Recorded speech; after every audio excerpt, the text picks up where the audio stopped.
Hey there, welcome to the Art We Make video series. Today I will be showing you how to use a bowl as a loom and how to make a tiny weaving on it. Hope you enjoy it. Thanks. Welcome to the bowl weaving tutorial. Here's a finished project, but what you would like is to start with a bowl. This is a salad bowl. So the idea is that the bowl is going to be your loom.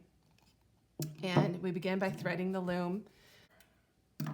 Okay, so I've got my bowl. I'm going to thread it sort of near the middle by flipping it over and tying a knot as you would a birthday present. Trying to get it tight. I think I got it too loose.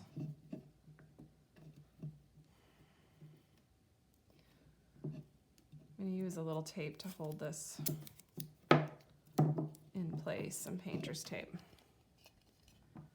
And I'm going to bring it up.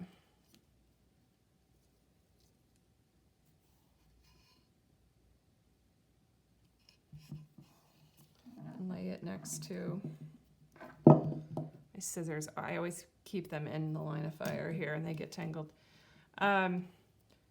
So we're going to lay your warp ends pretty close together.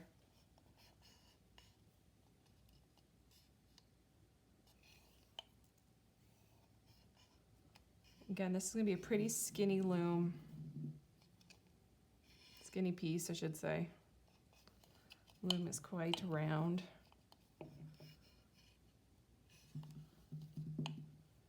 I'm using my hand, my left hand, to hold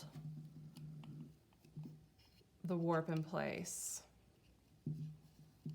Okay, I think that's going to be it. Scrunch those together. These guys are a little flipped. So this is, what's nice about this size of a bowl is that you can hold it in your hand as you're working on it. Okay, here's my end. I'm trying to keep the tension pulled tight.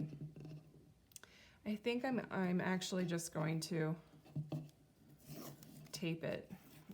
Okay, so you guys, I just had this lovely technical difficulty situation here. The whole weaving demo part did not record, and I have no reason why that it stopped. I know no reason why, I should say. So I'm just going to start over here to tell you how you get started. I have a tapestry needle. I have cotton yarn that I dyed a very, very long time ago when I was in college. It's a little bit thicker than the rug warp, but that's fine.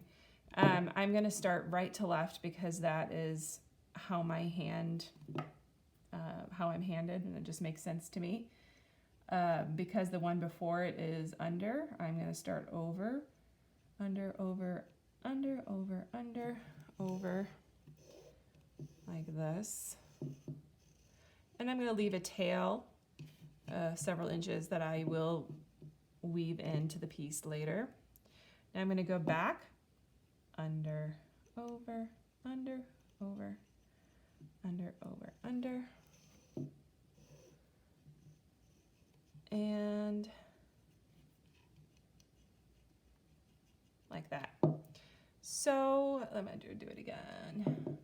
Over, under, over, under, over, under.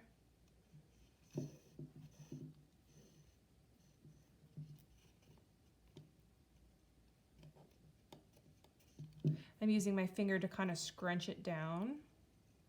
You could also use the needle to help pick it down, and I'm not pulling very tight. You almost want to make like a hump. And then, see, use a needle to scrunch it down. Okay, so you would continue like that, but I'll show you this technique where you can create a little bit of variegation in your pattern, so, or yeah, a pattern. So you just don't have a flat woven piece. You would thread another needle, a tapestry needle with an opposite color or something that's bold that would contrast well. And I'm going to go through just as you would normally to the middle. I'm just choosing the middle randomly. Pull out like that. And this way you would get your second color already established and then go to the same spot. And here they're going to meet. They're meeting in the middle. They're crossing. This is super important. They have to cross. That's like their little embrace. So this is like a whole love story that I invented in the previous video that got not recorded. So they're crossings. You see the cross? Now they're going to go back home. So they've met. They've had a beautiful dinner together. Now they're going to go. Whoop, they're going to go back home. So I'm going to go over, under, over. Here I'm doing this left-handed and feeling a little clumsy. We know a little bit of tangle mess there. Okay, so you can see that. Now dark green's also going to go back home. Under, over, under, back to where dark green lives on this side of town. So there's the X. And now you want to scrunch those down. And we have light green on one side, dark green on the other side. Now if you continue to meet in that same spot, that it would look like stripes. If you move your place of meeting up and down, or back and forth rather, then you're going to have sort of like a heartbeat effect, a rhythm. If you have a wider piece, you could control where they meet.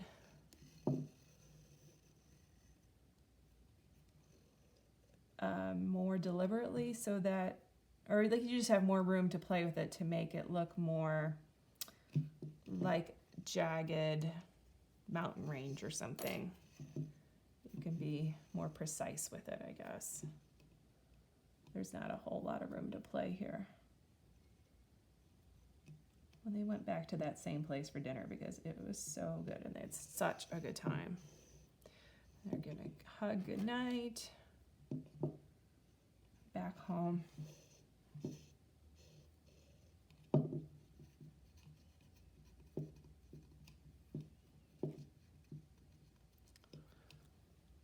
So I'm going to keep going like this.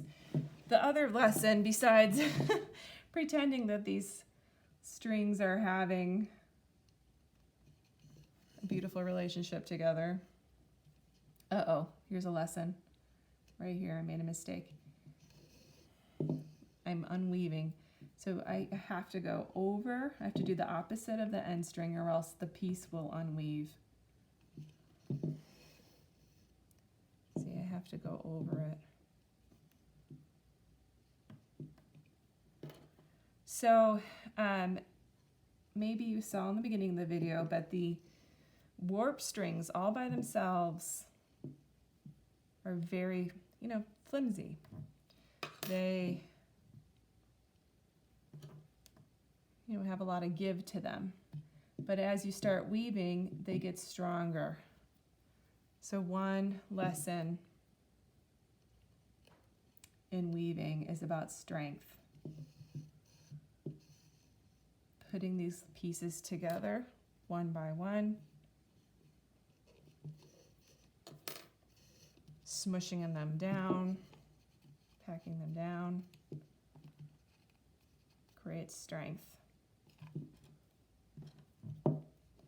And the repetition of it, the rhythm,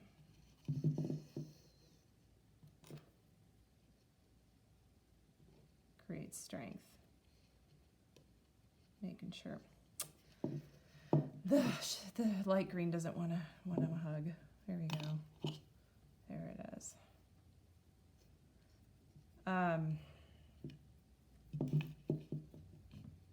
So one thing you could do Just think about this as a meditation on strength. What areas in your life are strong? What areas are weak? How can you make them stronger?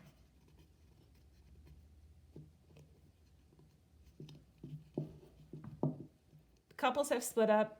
They're going their separate ways. They're taking turns going across the weaving. And they're taking 2 turns each. So this light green will go 1,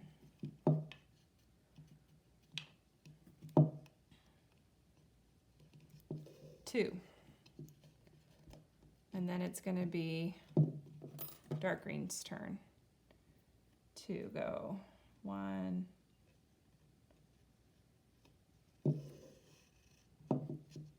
scrunch, scrunch, scrunch,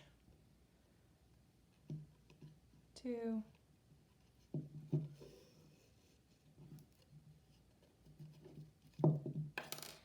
and then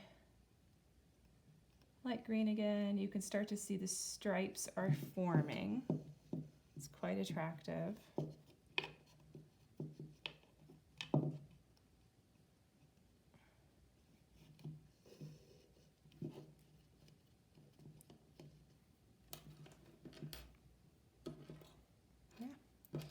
Okay, so you would continue until you used up 1 or both of your strings, or you could decide to end them at any time too. I just like to use whatever I cut and just let the